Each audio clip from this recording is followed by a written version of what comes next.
Hi, welcome on the channel. Myself Shivam Mishra और आज हम लोग सॉल्व करने जा रहे हैं LeetCode contest problem maximum good subarray sum. So question कुछ ऐसा है। You are given an array nums of length n and a positive integer k। So we have one array and one integer k। और next statement है a subarray of num is called good if absolute difference between its first and last element is exactly k. In other words, the subarray nums start from I and end with j is good if nums I minus nums j, or in other words absolute difference between nums I and nums j is equal to k. So return the maximum sum of good subarray of nums. If there are no good subarray then return 0. तो पहले question समझते हैं, फिर solution पे approach करेंगे। तो suppose हमारे पास एक सब एरे है। एक एरे है 1 2 5 3 एंड 9 और के दिया हुआ है, के दिया हुआ 3। तो अगर 0 1 2 3 4 ये हमारी इंडेक्सिंग हो जाता है, तो अगर आई ये हो गया और जे ये हो गया, तो 5 minus 3 is equal to 5 minus 2 is equal to 3। तो ये अपना एक सब एरे हो जाएगा और इसका सम क्या हो जाएगा 2 प्लस 5। ऐसे ही अगला कॉम्बिनेशन क्या हो सकता है। अगला कॉम्बिनेशन सपोज अगर यहाँ पे 4 रहता, तो अगर आई स्टार्ट होता यहाँ से और जे स्टार्ट होता यहाँ से, तो इन दोनों का 4 और माइनस 1 इजकल टू 3। तो ये अपना एक सब एरे हो जाता। तो इसके बीच का सम क्या हो जाएगा 1 प्लस 2 प्लस 5 प्लस 4। सो 1 प्लस 2 प्लस 5 प्लस 4। तो ये अपना एक सब एरे हो जाएगा। तो 3 प्लस 5 8 8, 3 प्लस 5 8 8 प्लस 4 12। तो ये अपना इन दोनों में से एक सब एरे सम कितना आ रहा है 7 और दूसरा सब एरे सम आ रहा है 12। तो हम ये वाला ऑप्शन चूज करेंगे। तो क्वेश्चन आई होप क्वेश्चन समझ में आ गया होगा कि हमें all possible pair of I and J निकालना है। जैसे हमारा एक सवेरे दिया हुआ है कि 1 3 5 1 4 9, तो ऐसे सवेरे दिया हुआ है। अगर सपोज हमारा डिफरेंस हमने सपोज यहाँ पे 8 कर लेते हैं, चलो तो 8 कर लेते हैं। तो अगर हमारा k इक्वल टू 4 हो, तो ये एक पेयर हो गया जिसका डिफरेंस 4 है, या फिर ये एक पेयर हो गया जिसका डिफरेंस 4 है, या फिर ये एक पेयर हो गया जिसका डिफरेंस 4 है। तो हमें ऐसे पेयर फाइंड करने हैं जिनका difference equal to K and उसके बीच के जितने भी एलिमेंट है, जैसे starting from I and ending with J, sum of all the element must be high. So हमें ऐसे सब पहले कंडीशन फाइंड करना है कि आई और जे, आईथ एलिमेंट और जेथ एलिमेंट के बीच का जो एब्सोल्यूट डिफरेंस है वो हमारा पोजीशन कुछ भी हो, आई पहले या जे बाद में, आई बड़ा या जे छोटा, या जे बड़ा और आई छोटा, मतलब कोई भी आगे पीछे हो सकता है, लेकिन उनका एब्सोल्यूट डिफरेंस के बराबर होना चाहिए। और उनका सम ऐसा, तो ऐसे स्टार्टिंग का समय सब एरे हम लेंगे और ऐसे जितने भी पॉसिबल सब एरे हैं। एक पॉसिबल सब एरे हमारा ये हो गया, एक पॉसिबल सब एरे हमारा ये हो गया, एक पॉसिबल सब एरे ये हो गया। तो इसमें से जितने भी पॉसिबल सब एरे उसका जिसका सम मैक्सिमम होगा वो हमें रिटर्न करना है, सम रिटर्न करना है। तो इस क्वेश्चन को सॉल्व करने का अपना पहला अप्रोच क्या होगा।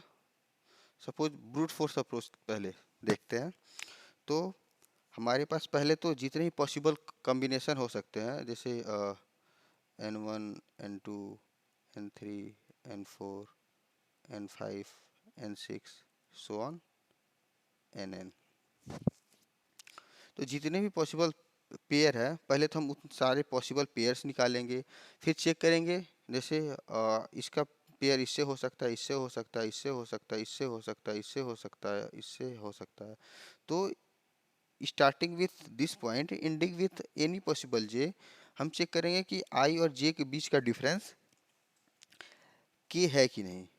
तो इसमें हमारा अगर ब्रूट फोर्स अप्लाई करते हैं तो इसमें हमारा लग जाएगा order of n to check how many sub pairs we have. उसके बाद जितने भी तो इसका हो जाएगा एन स्क्वायर, ऐसे पॉसिबल एन है तो एन स्क्वायर पॉसिबल, तो एन स्क्वायर तो हमारा केवल हो जाएगा चेक करने के लिए कि क्या ये वैलिड सब एरे है या नहीं।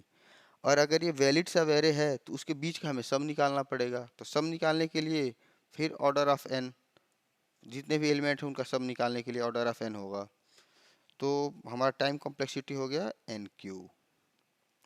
अब एक बार कंस्ट्रेंट देखते हैं, कंस्ट्रेंट क्या है।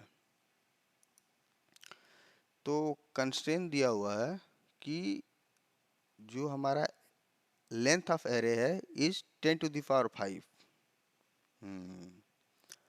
अब हो गई प्रॉब्लम, क्योंकि n is equal to 10 to the power 5 और 10 टू द पावर 5 का अगर पावर 3 करते हैं तो ये हो जाएगा 10 टू द पावर 15। अब ये देगा टीएलई, अगर ये मेथड हम अप्लाई करते हैं तो ये देगा टीएलई। तो हमें अब इसको ऑप्टिमाइज करना पड़ेगा, तो करेंगे ऑप्टिमाइज। और ऑप्टिमाइज करने के लिए कुछ नया सीखना पड़ेगा तो वो भी सीखेंगे। तो अब हम इस प्रॉब्लम को सब प्रॉब्लम में ब्रेक करते हैं, ठीक है। तो इस प्रॉब्लम का दो पार्ट है। फर्स्ट पार्ट है कि वैलिड आई और जे का कॉम्बिनेशन निकालना। एक सब प्रॉब्लम हो गया वैलिड आई एंड जे का कॉम्बिनेशन निकालना, और दूसरा सब प्रॉब्लम हो गया कि सम ऑफ आई टू जे, यानी आई से स्टार्ट होके जे तक भी जितने भी एलिमेंट है उनका सबका सम निकालना। दो सब प्रॉब्लम हो गया। तो पहला प्रॉब्लम हो गया कि वो पेयर वैलिड है कि नहीं। दूसरा प्रॉब्लम हो गया कि उस अगर वैलिड है तो उसके बीच के सारे एलिमेंट का सम क्या होगा। तो पहले फर्स्ट प्रॉब्लम को टारगेट करते हैं, कैसे फाइंड करें ये वैलिड सब एरे है या नहीं। तो इसके लिए हम यूज करेंगे कि मैप। तो जो भी हमारा एलिमेंट आता जाएगा उसको हम एक मैप में पुश करते जाएंगे। जैसे हमारा है कि सपोज इसी का टेस्ट केस ले लेते हैं, गिवन टेस्ट केस चलो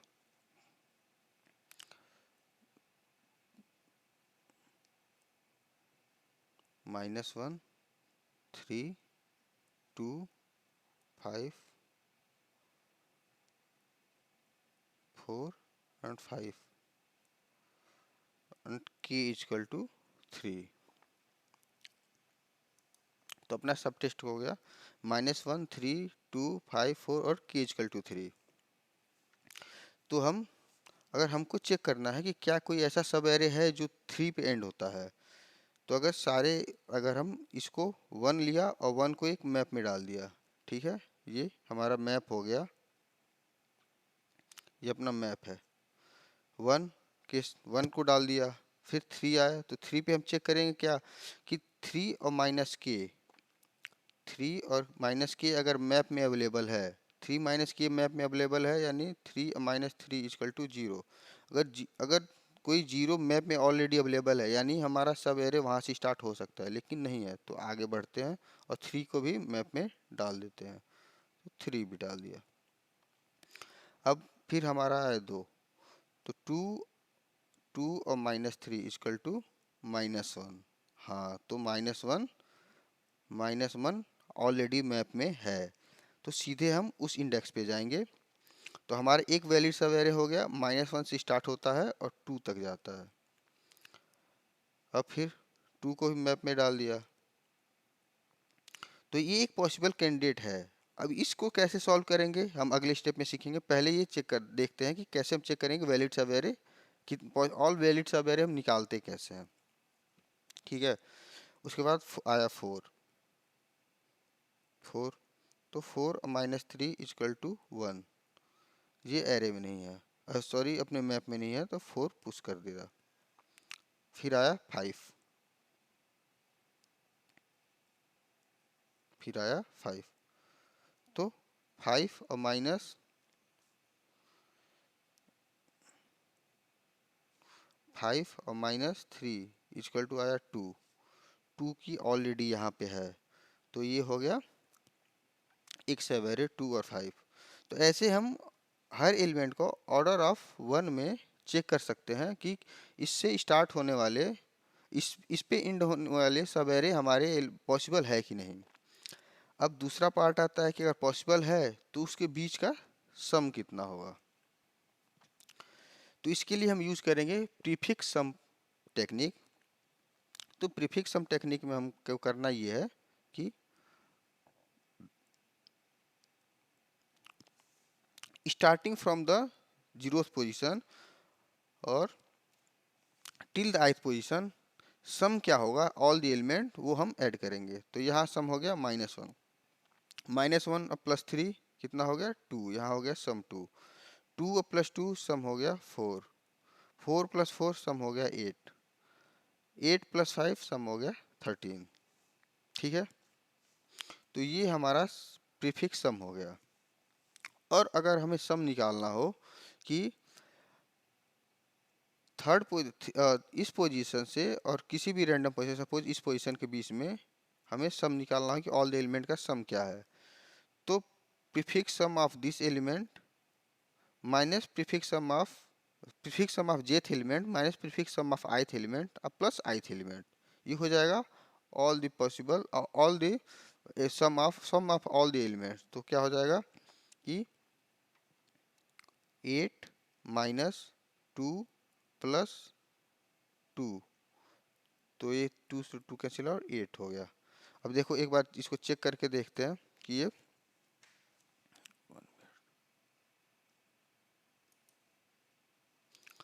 हमने एक मिस्टेक कर दिया यहाँ पे कि sub prefix sum of jth element minus prefix sum of ith element plus ith element, तो ith एलिमेंट 3 है, तो यहाँ पे हमने क्या कर दिया 3, और यहाँ पे क्या है 2, तो 8 - 2 6, 6 + 3 9 हो गया। अब चेक करते हैं क्या इस सब एरे का सम 9 है कि नहीं एक्चुअल में, तो 3 + 2 5, 5 + 4 9, तो यानी इस मेथड से हम किसी भी गिवन रेंज के बीच का सारे एलिमेंट का सम निकाल सकते हैं। तो अब दोनों प्रॉब्लम लगभग सॉल्व हो चुका है, तो इस मेथड से इसको सॉल्व करके हम देखते हैं कि आता है कि नहीं। ठीक है, तो हम क्या करेंगे कि जब भी मैप में हम अपना एलिमेंट इंसर्ट करते हैं तो मैप के साथ उसका जो प्रीफिक्स सम वैल्यू है वो हम इंसर्ट करेंगे। तो -1 के साथ -1, उसके बाद 3 के साथ 2, 2 के साथ 4, 2 के साथ 4, 4 के साथ 8 एंड 5 के साथ 13। ठीक है, इतना क्लियर।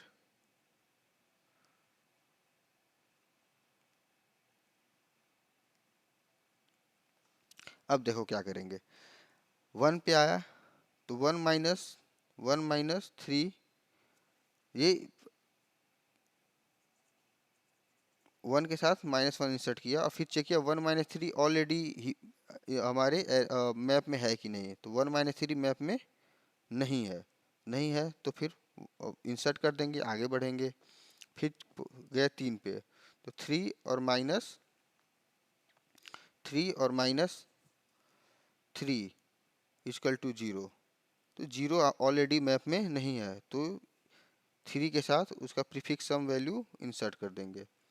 फिर 2 पे आए तो 2 और -3 इक्वल टू -1, तो -1 ऑलरेडी है इसमें, तो क्या करेंगे हम कि इसका जो प्रीफिक्स सम आ रहा है 2 के साथ जो प्रीफिक्स सम है, 2 के साथ प्रीफिक्स सम क्या है 4, तो 2 के साथ जो प्रीफिक्स सम है यानी 4 और -1 के साथ जो प्रीफिक्स सम है जो कि डिफरेंस निकालने के बाद जो आया प्रीफिक्स सम है, यानी -1 और प्लस जो की है -1, ये इंसर्ट कर दिया तो क्या आ गया हमारा, ये कैंसिल आउट हो गया, ये 4 हो गया। तो एक प्रीफिक्स सम की वैल्यू हमारी, एक ऑप्शन हो गया 4, कैंडिडेट आंसर का एक कैंडिडेट हो गया 4। फिर आगे बढ़ते हैं, 4 इंसर्ट हो गया, फिर आए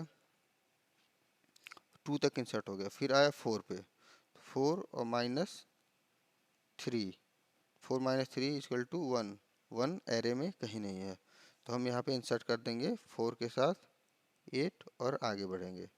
अब तक हमारा आंसर एक ही आंसर आया है, अभी आंसर एक ही आंसर आया, वो है था 4, जो कि प्रीवियस पेयर से निकला था। आगे बढ़े 5, तो 5 के साथ प्रीफिक्स सम क्या है 13, और माइनस जो 5 माइनस के करेंगे तो क्या आएगा, 5 माइनस के यानी 2 आएगा। तो 2 के साथ प्रीफिक्स, 2 के साथ क्या है हमारा 4, यानी आ गया 8, और प्लस 2, चूँकि 2 हमारा पहले से इंसर्ट था, तो हमारा आ गया यहाँ पे 10। ठीक है, तो ये अब चूँकि 10 जो है वो 4 से बड़ा है, तो हमारा आंसर अपडेट होके हो जाएगा 10। तो यही मेथड हमें अप्लाई करना है। लेकिन इसके साथ इस मेथड में प्रॉब्लम ये है कि हम मैप में पोजीशन नहीं, केवल वैल्यू वैल्यू के साथ वहाँ तक के प्रीफिक्स सम को हम इंसर्ट कर रहे हैं। तो अगर हो सकता है कि हमारे एरे में मल्टीपल टाइम्स सेम वैल्यू आ जाए, तो फिर हम क्या इंसर्ट करेंगे। तो इसको रिजॉल्व करने का टेक्निक ये है कि हम सब एरे को मैक्सिमम बनाना चाहते हैं। हमारा टारगेट है कि हमारा जो सब एरे है वो मैक्सिमम हो। तो मान लो ये इसमें अगर माइनस वैल्यू आते हैं तो क्या होगा कि मान लो हो गया -1, 3, 5, -5, -1, और फिर आ गया हमारा, फिर 3 आ गया। ठीक है, उसके बाद समथिंग वैल्यू सपोज मान लो 8 है हमारा, के सपोज के इक्वल टू, इसको मिटा देते हैं, हमारा के इक्वल टू है सपोज 5। तो एक 3 यहाँ आया है, 3 एक यहाँ आया है, एक 3 यहाँ आया है। तो अगर हम 8 के साथ पेयर करेंगे तो 8 के साथ क्या हम इसका पेयर करेंगे या इसका पेयर करेंगे, यहाँ पे कंफ्यूजन है। जब हम 8 माइनस 5 करेंगे तो 3 आएगा। तो जो 3 वैल्यू है उसको साथ इसका प्रीफिक्स वैल्यू, हम प्रीफिक्स सम वैल्यू सेलेक्ट करें या इसका प्रीफिक्स वैल्यू सेलेक्ट करें कैलकुलेशन के लिए, यहाँ कंफ्यूजन है। तो इसको रिजॉल्व करने का तरीका ये है कि अब प्रीफिक्स सम वैल्यू यहाँ क्या होगा, तो यहाँ प्रीफिक्स सम वैल्यू होगा 2, 2 + 5 हो गया, 2 + 5 हो गया 7, यहाँ क्या हो गया, यहाँ फिर हो गया 2, फिर यहाँ हो गया 1, और फिर यहाँ हो गया 1 और प्लस 3 हो गया,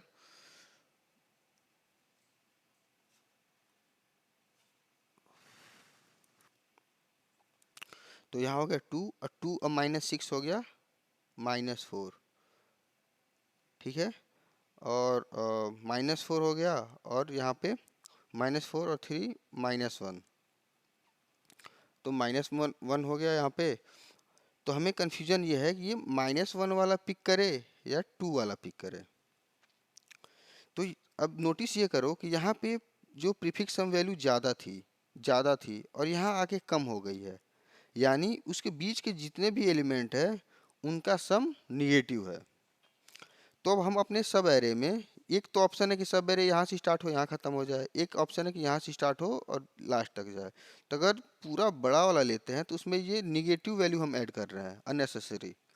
तो जो निगेटिव वैल्यू है, जिनका टोटल सब निगेटिव आ रहा है, वो हम अवॉइड करना चाहेंगे।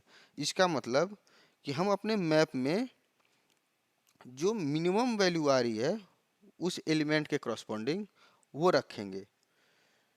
क्योंकि मिनिमम वैल्यू आ रही है और हम प्रीवियस वैल्यू को अगर इस 3 को रखते तो इस बीच में बाद में वैल्यू घट के 3 -1 हो गया। इसका मतलब जितने भी वैल्यू थे उनका सम निगेटिव आ रहा है। तो हम निगेटिव वैल्यू क्यों ऐड करना चाहेंगे, हम तो मैक्सिमम रखना चाहेंगे। तो इसलिए जो मैप में जब भी हम कोई वैल्यू इंसर्ट कर रहे हैं तो हम चेक करेंगे कि अगर अगर की ऑलरेडी अवेलेबल है, अगर की ऑलरेडी अवेलेबल है तो हम चेक करेंगे कि जो मैप में की है वो लेस देन करंट सम है कि नहीं।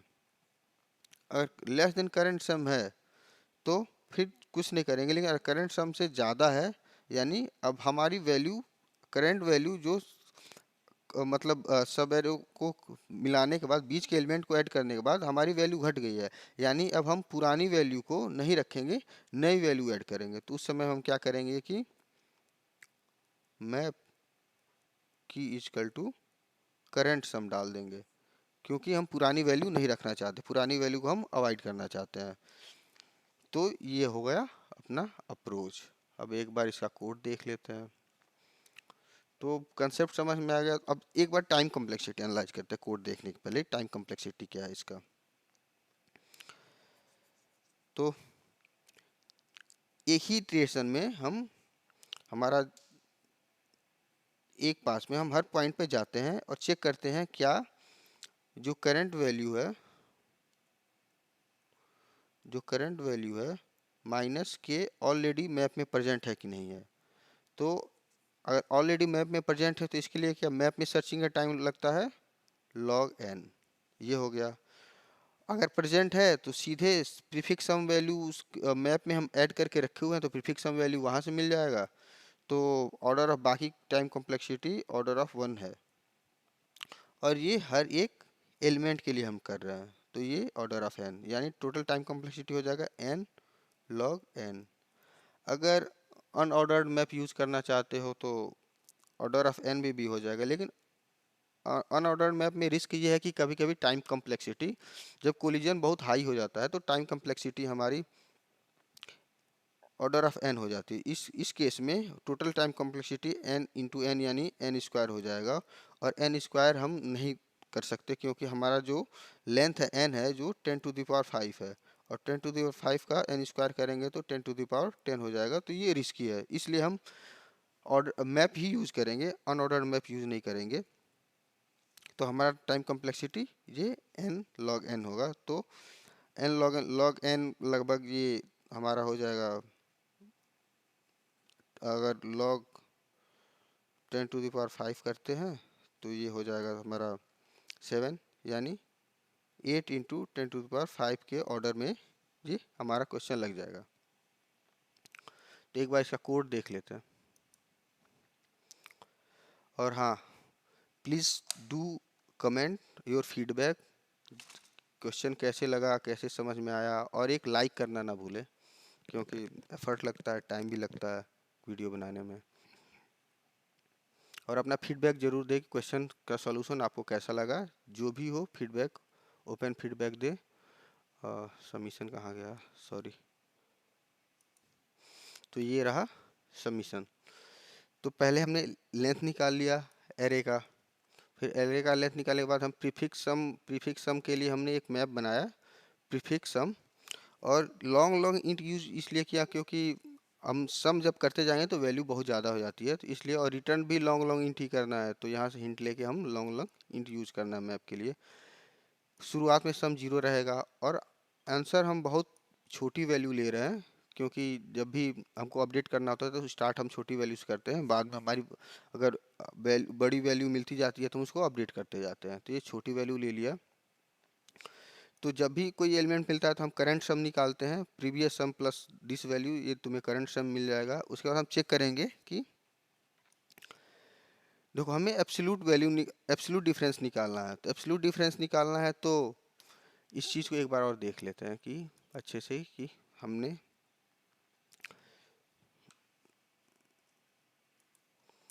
सपोज हमारा जो k दिया हुआ है k है 6, तो एक पॉसिबल डिफरेंस हो गया कि 8 - 2 करते हैं हम, तो एक इसका एब्सोल्यूट डिफरेंस भी हमारा 6 आएगा।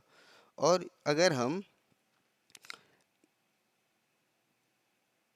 2 और प्लस 8 करते हैं तो उससे हमारा भी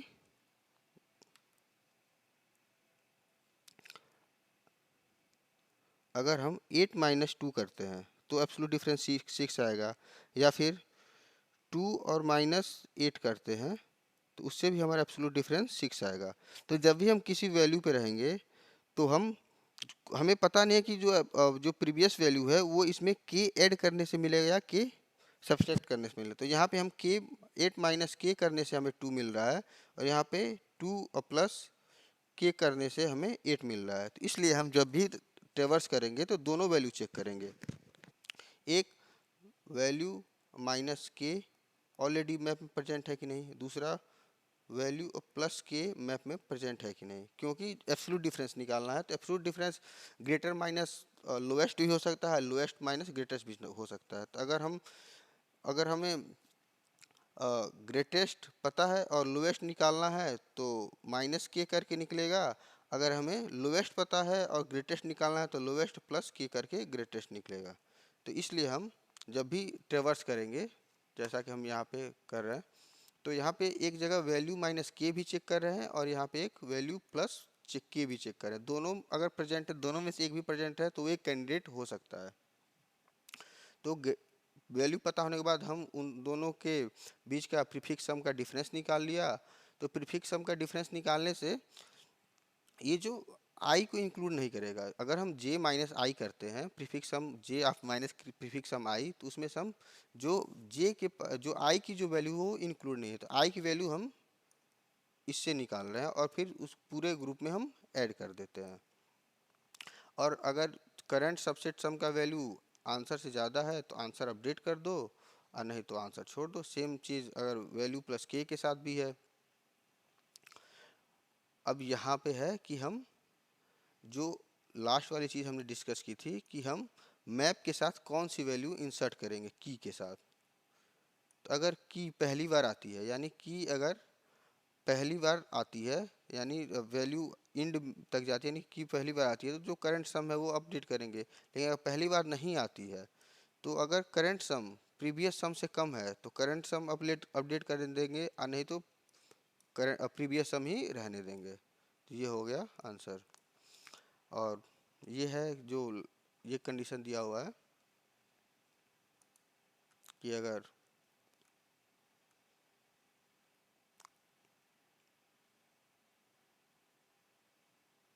कोई भी सब एरे नहीं मिलता है तो हमें जीरो रिटर्न करना है, इसलिए हमने यहाँ पे जीरो पुट कर दिया है, लास्ट में जीरो। अगर कोई सब एरे यानी पहले जो वैल्यू थी अभी भी वही वैल्यू है, यानी जीरो रिटर्न कर दो, नहीं तो आंसर रिटर्न कर दो। Thank you. और please do comment and you do your write your feedback, and please drop a like. Thank you.